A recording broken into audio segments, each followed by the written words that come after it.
Hi, I'm Dr. Lori Watson and the co-host of Foreplay. I'm your co-host, George Fowler, former firefighter, your couples therapist who loves to talk about sex. Woo! Let's discuss everything about the best sexual techniques to building your emotional intimacy, which is really necessary for great sex. We bring sound, concrete tools to reframe your relationship problems and learn how to fall in love again and feel desire. Listen to Foreplay Radio on the iHeart app, on Apple Podcasts, or wherever you get your podcasts. Hey gang, welcome back to Marriage Therapy Radio. I'm Zach, I'm here with Laura.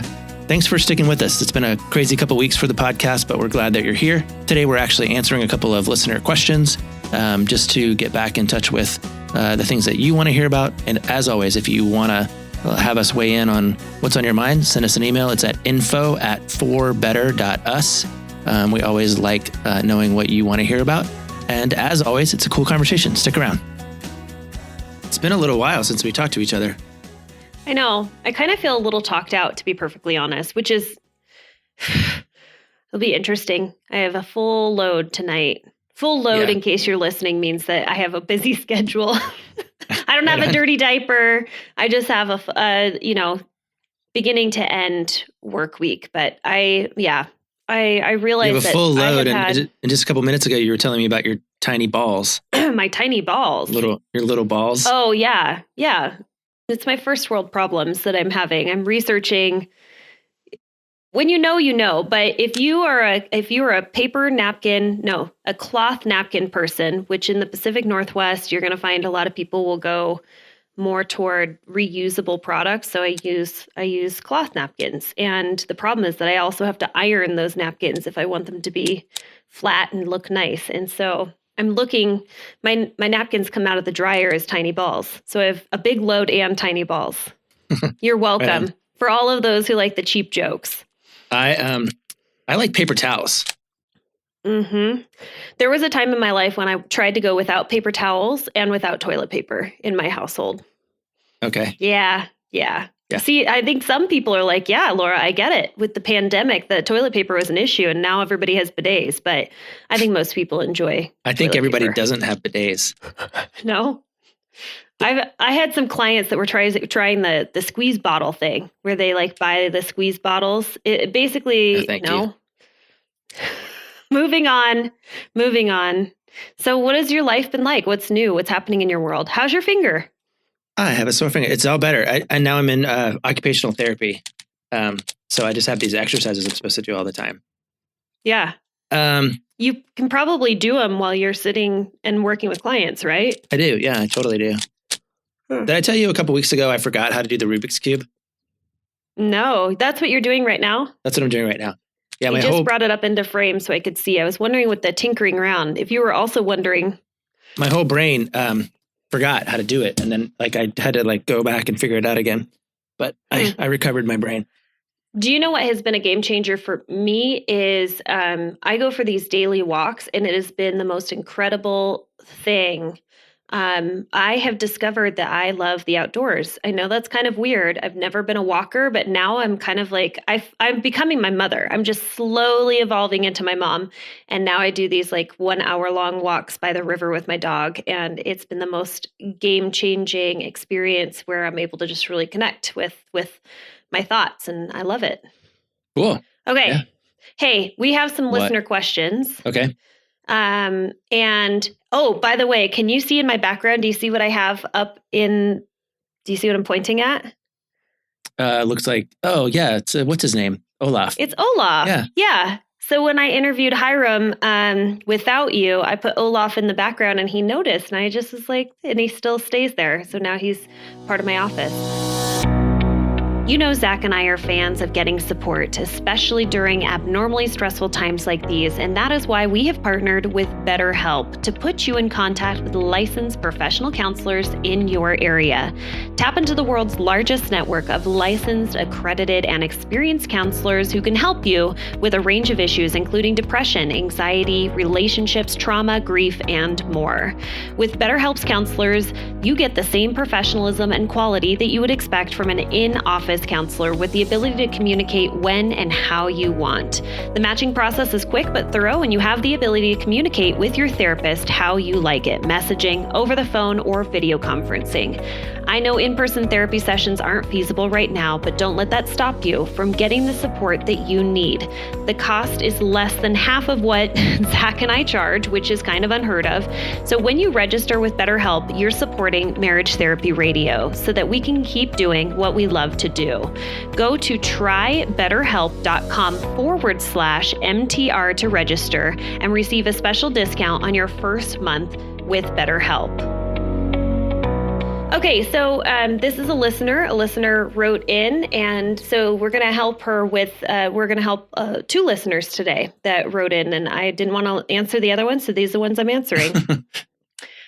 So she's been listening to the podcast, and she's really been soaking up a whole bunch of information with regards to like parenting and homeschooling, because, oh my goodness gracious. So it looks like she has 2 children that are home.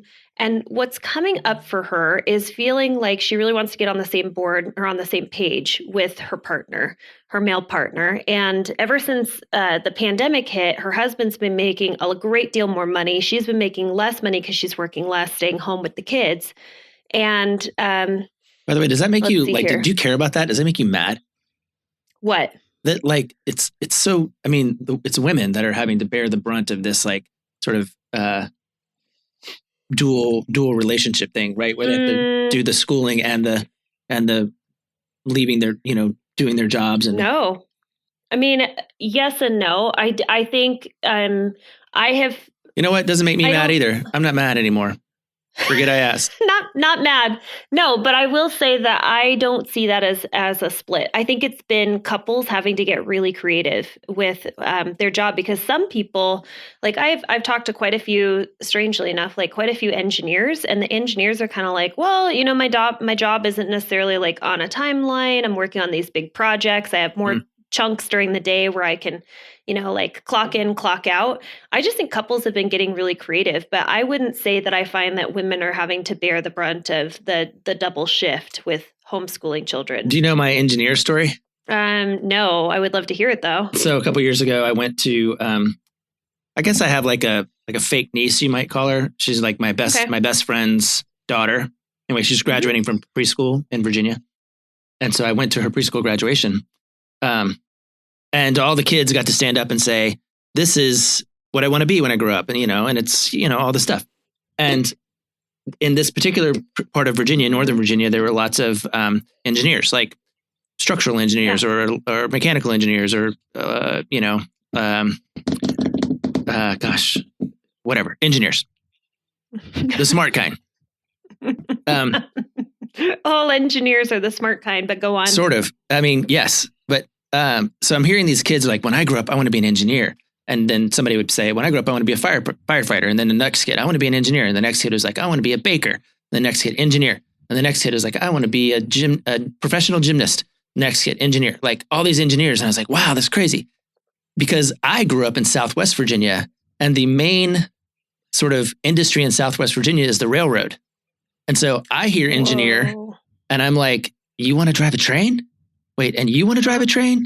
And wait, you also want to drive a train? All these like kids want to drive a train. And it took me like, I don't know, half a day to realize that they didn't want to be train engineers or conductors. They wanted to be like their parents, like the smart kind of engineer. Not that train engineers are not smart. I'm sure they are. I'm sure they're very smart. Yeah. I would never want to drive a train, but that's my engineer story. Is it called drive a train? You know how like you fly a plane? Is it drive a train? I don't know. It sounds wrong to me though. It really does. It doesn't sound right. I'm just going to say. Okay. So in true Zach and Laura fashion, we are completely derailed from me trying to even introduce this question. Derailed. That happens to a train. Yes, it does. Yes, it does. You did that on purpose. Okay. No, you didn't. I didn't at all. No. My brain doesn't work that fast. Okay. It doesn't here's come the up issue. with puns. The issue is Yeah. that she really wants to feel confident talking to her partner about parenting because she's soaking up all this information. But she finds that whenever she brings it up, he's often critical and skeptical and even downright dismissive of new information and ideas. He's extremely rational. She feels like she needs to sell new approaches to him. Haha, he's a lawyer. So, I mean, that happens. But I was reading this and I'm like, I know we can talk about this because guess who is the queen of dismissing new ideas? This gal. This one right here. I'm pointing at myself. Okay. I'm the queen of dismissing. Like if you're the king of I'm tired, Zach. I can't think of words right now. You know what? You I'm are the gonna queen need of the Diet dismissing. Coke. I literally know that you have your phone in your hand. You're literally holding your phone while talking to me. And I'm literally no. Yeah. Zach, I'm looking at you on my phone. Can you see? No. I'm saying to you, like, this is what you're the queen of dismissing. We're having a conversation, a text conversation, meaning you have your phone in your hand and we're like in the middle of a conversation and I'll say, okay, how about this? And then like Kaiser Soze, you're just gone. Yep. Yeah. Yeah, so I'm bonkers. You know I'm dismissive. I know it drives you bonkers. It drove you bonkers. Yeah. We have our own like relationship literally, issues it's that like, we work how about through. this? And you're like, nobody can see what you're doing. I just ignore it. But I do have a really hard time. So like I feel for this woman because my husband didn't complain about this because I don't think he like was hip to the fact that I was incredibly dismissive. But I can tell you that I am super dismissive and I'm working on it every single day to try and hear new ideas that he brings to my attention. Says, hey, you know what? I think this would be a really good idea if we spent our money in this way or invested in this company in this way or whatever it might be. And for my reaction to be like, wow, okay, tell me more about that. Even though my brain says that's a horrible idea. I didn't come up with it first. And I think that's a really bad idea. So I can understand the frustration. So I don't know who we're talking to here, whether it's this lady who sent in the note or the husband, but you know, what you're doing is the thing that I do a lot, which is I just start with yes. I'm just like, yeah, totally. That sounds great. And then it gives me time to think about it and think about what I really think about it. But what she's having is the experience of saying, I have this idea and I guess she's running up against no all the time. Yes. You know, and correct. I mean, which is really, it's a myth, right? This guy says no, or he refuses to consider an idea. And he thinks that's the way that he's sort of maintaining power or control or influence. And in reality, what he's doing is he's giving it away because ultimately what's going to happen is she's going to stop asking him what he thinks, you know? Yeah. And start going around him or navigating around him. So I asked you earlier, I was like, have we ever talked about this on the podcast? But I know for sure that we have because I gave some examples of times when people start to go around their partners when they feel like the response is always going to be a no, that when you ask your partner or you suggest something and your partner doesn't even consider it. That's what we're talking about. It's not just like you plead your case and then your partner kind of goes back and forth and says, nah, I don't think that's a great idea. It's not even that. It's you don't even get to the part where you get to plead your case. And it's kind of sad, although I think it is kind of smart where she says, you know, I think a lot of people kind of feel like they have to present their case in such a way where their partner is going to hear them. And I agree with that. I think that if you want anything, you really do have to consider who your audience is and you have to present it in such a way. Like she used the verb sell. I have to sell my husband. Right. Yeah. Mm-hmm. Yeah. Which, I mean, I think that a lot of people feel like they have to, and it is kind of like, you do kind of have to sell it. You need the buy-in is how I put it. It's like, if you have something that's important to you, you do kind of have to sell and convince your partner like, hey, this is important to me. I'd really like it to also be the way you think about this. And I'd really like for you to consider this. And I do think it is important to sell your partner. I think it's important to consider your audience and feel like you are going to say, this is why it's important to me. This is kind of what I'm thinking and considering. What do you think about this? Yeah, I don't know, man. The other thing that's really hard about this is the part where she brings in this idea of he makes a lot more than me. Like, so somehow he gets to I don't know, Yes. be above or sort of be kind of float above the It's parenting thing. And I think power. It's about power, but it's money is so hard because people, I've said this a billion times. The hardest thing about money is that you can measure it.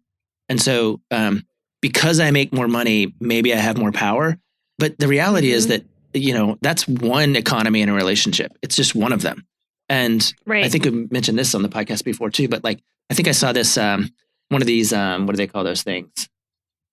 Where they have pictures and infographic.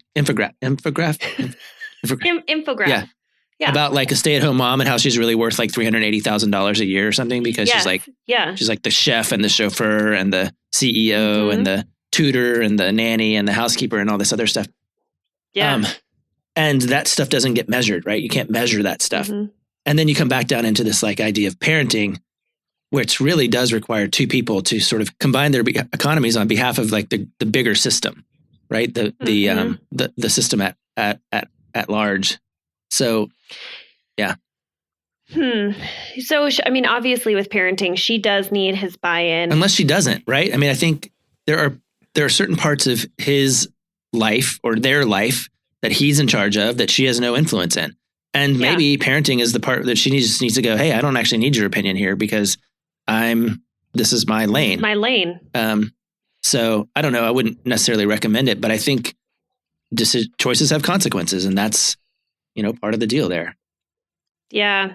Well, I do find that like, even though that's her lane, if parenting is her lane, she's homeschooling. So maybe her lane is more like, hey, I'm going to decide like the curriculum that we use for the kids. And this is the amount of time that we're going to spend outdoors. And I'm going to decide on, something that's related to homeschooling. But when it comes to parenting, if she's reading some new things and she's saying, oh, you know what, I kind of feel like we might be doing this wrong. I feel like maybe we need to be disciplining differently. I think that is something that she needs to run by her partner. And I think people are so much more accepting if you say, hey, here's some things that I read. I think it's really fascinating. I would love to know your thoughts and opinions. And maybe that's the way to take this approach with her partner, because we don't have, she's emailing us and she said, what do I do about this? And the problem is that I can't change your partner and give him the ability to like be more willing to yield to you. But what I can do is help you to approach your partner differently in that you're more likely to get the response that you're looking for, which is openness, just the consideration. And I think more of the conversation of, hey, what do you think about this? I read this. I think it's pretty interesting. What do you think? And he might be like, I have no idea. I haven't read anything on this topic. And that much might shut him down. Or, you send him an article and you're like, I thought this was super fascinating. What do you think about this? Let's have a conversation. And I think people are more likely to engage in the conversation if they are asked their opinion versus told what they should think. By indirection, find direction out. It's from Hamlet, but it reminds me of like this idea of like how you can't always just be like barging in the front door. Sometimes you have to kind of sneak in the back door and just like already be in the kitchen. And she needs to figure out how to make him think that her idea is his. Here's some interesting research. If I can find it, I would love to share with you. Do you remember the statistic on what happens when husbands don't accept influence? Do you remember that statistic that we learned about? No, not specifically. Gosh. Oh, I think it's really interesting. It's this idea that when it comes to like the fundamental difference between males and females are much more likely to accept influence, meaning that your male partner comes to you and says, and this is in heterosexual relationships, they come to you and they say, hey, I think, this is what's going on we're getting ready to sell our house and we're going to have some profit because the market's popping right now. And so my husband comes to me and says, hey, I really think that we should invest our money, our profit in this way. Wait. As a female. You, Laura Heck, are getting ready to sell your house? Yeah. Our house in Salt Lake. Oh. Yeah. So we've had that house now for a year, but the market is just bonkers right now and it's pretty amazing. Okay, I'm not gonna find the statistic, but the statistic is just that females in general are much more likely to hear their partner's opinions and thoughts and ideas on how something should be done and are much more willing to yield. I'm not saying like concede. I'm just saying they're much more willing to go, oh, okay, well, if that's important to you, let's talk about it. That sounds really interesting.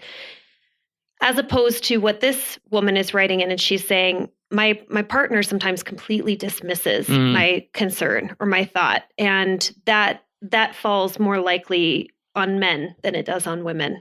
Just an interesting statistic, just a fact. Okay. All right. That's all I got. Okay. Okay. I'm going to move to our second question that came in. Okay.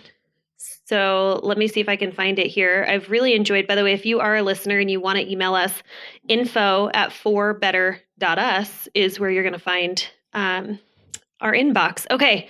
So this is she says she wants to talk about interactions with her significant other during a busy work week. Okay. I asked my husband of 10 plus years, why don't you call or text? He doesn't get the hint, and then he gives up.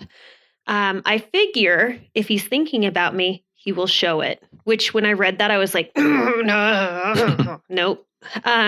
He says he doesn't have any time, but I'm a firm believer that people make time for what's important. So what says you, Zachary Brittle? Well, I mean, yeah, totally. We make time for things that are priorities to us. So what he's saying is talking to you is not a priority. Now, if he's saying, oh, no, talking to you is a priority, well, then you make time. And I don't think this has to be hard. I've been having this conversation with a lot of people lately, which is this idea of how, like, let's say your relationship, you're going to rate it on a scale of 1 to 6. In this case, let's call it emotional intimacy. And they're at like a 2, maybe a 3.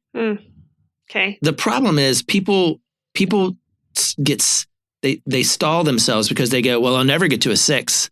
What do you want me to do? Like buy you flowers every day? You want me to call you every 5 minutes and have a conversation with you about your feelings? Oh, no, you dummy. Like, that's not what we're talking about at all. I'm talking about how do you move your 3 to like a 3.5? And so my boy, listen, I bet he goes to the bathroom. I bet during the day, he has to like get rid of his lunch. He has a solid sit down for 5+ minutes. You had time to text your wife and say, how you doing? Like, and listen, I know we're not talking to him. I guess it's her that wrote us in. But I think part of what we need to do is broaden the conversation around what does it mean to move the needle, and not and figure out how to go from 2 to 2.5 versus not doing anything because I can't get to a 6. You know? So, and I think I think there's some education here. Like, I think if couples are really serious about, if they were, so I have this whole homework assignment that I do with couples now, and they're digging it, they're eating it up. But are you going to tell me what it is? Well, it's kind of this, right? It's kind of like, let's take a legit inventory of where you are on these sort of 5 categories. Let's find out where you are on a scale of 1 to 6. Maybe you're a 3 and a 4 and a 2 and a 5 and a 3. And then let's talk about what would it take to get that 3 right there to a 3.5. Not a 6, but like, because I don't want you to be like, well, I can't do it. So, but it feels so overwhelming, right? Like, I think if during lunch you just sent me a text that said, hey, what are you having for lunch? That would help me a lot. Like, it's not going to a 6. It's going, just let me know that around lunchtime you're interested in me. You know, or I think, and if we could do this across the board, we could do it physically, sexually, spiritually. Like, I love that you do this. I do the same thing with my clients with the 5 facets of intimacy, just saying like, where on a scale. If tonight when we watched our Netflix show, you just let me put my feet in your lap, like that would help me a lot. Like that would move my needle just a little bit. I like that. I want to clarify, and I kind of want to just like reword this a little bit for those of you who are listening and you're kind of like, well, I'm not one of Zach's clients. So like, what's the exercise? Because they don't need you at this moment. Like, our listeners could do this. If you are, driving down the road, next time you're doing this, I want for you to just ask your partner, like, hey, on a scale of 1 to 6, how would you rate? Like 6 being, holy moly, we are off the charts. Everybody's jealous of us. We are amazing in these 5 facets of intimacy. So there's intellectual intimacy, spiritual intimacy, physical intimacy, sexual intimacy, and spiritual. Emotional intimacy. That's the one most people think about. Yeah. So those are the 5 facets on a scale of 1 to 6. And what you're basically saying is, how do we just move the needle? If you're feeling like a 2 when it comes to intellectual intimacy, what is it that maybe we could do to move your 2 to a 2.5 or a 2 to a 3? Some small things. And I think coming up with just a bunch of little ideas would be really cool. Yeah. And I think the important thing to remember is like, all of this is arbitrary. It's only meant to generate conversation. Your 2 might be his 4. It might be the exact same. But But part of it is oh, why? I mean, I think this is an important conversation. Somebody says 2, this is important. Why isn't it a 1?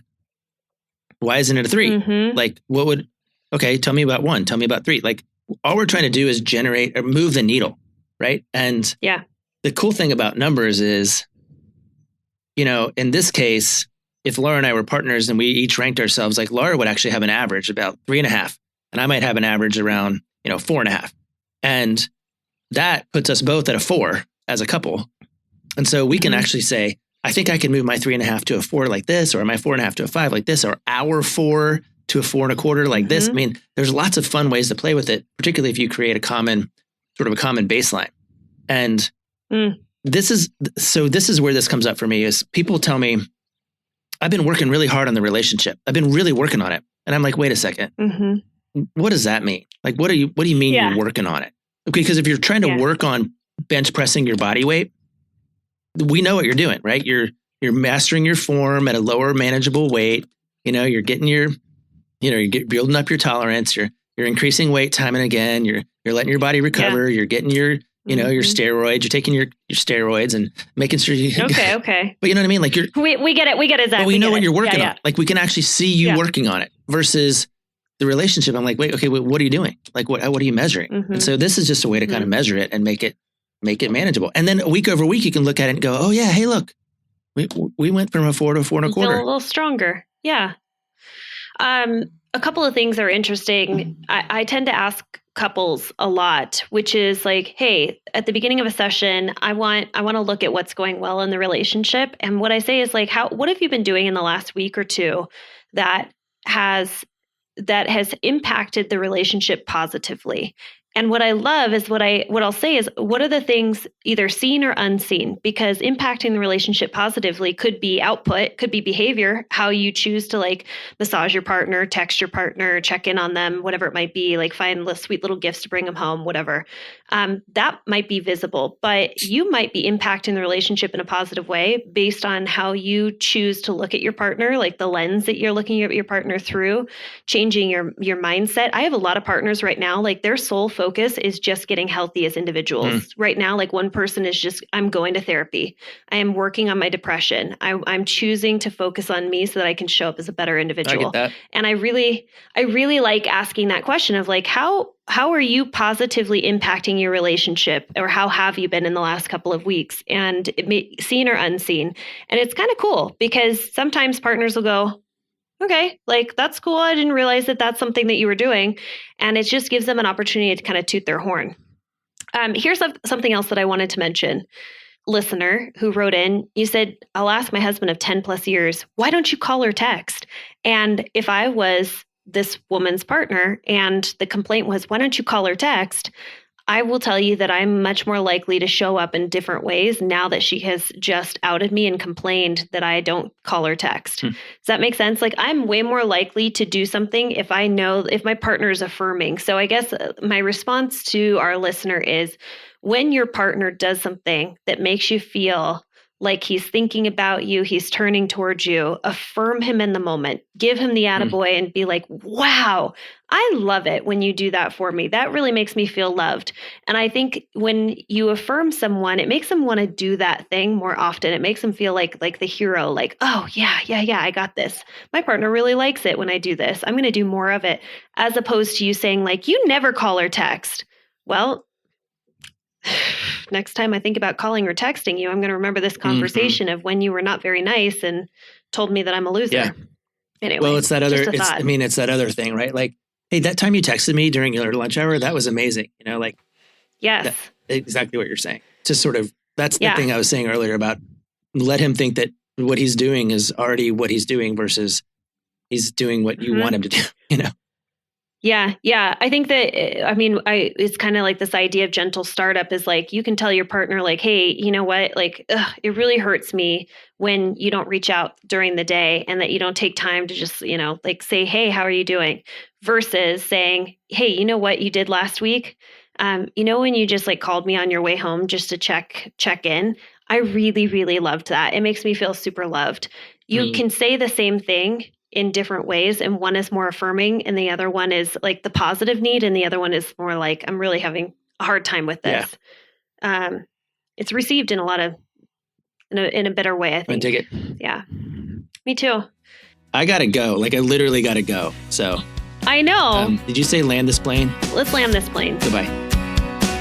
Thanks so much for listening to this episode of Marriage Therapy Radio. This episode was brought to you by BetterHelp.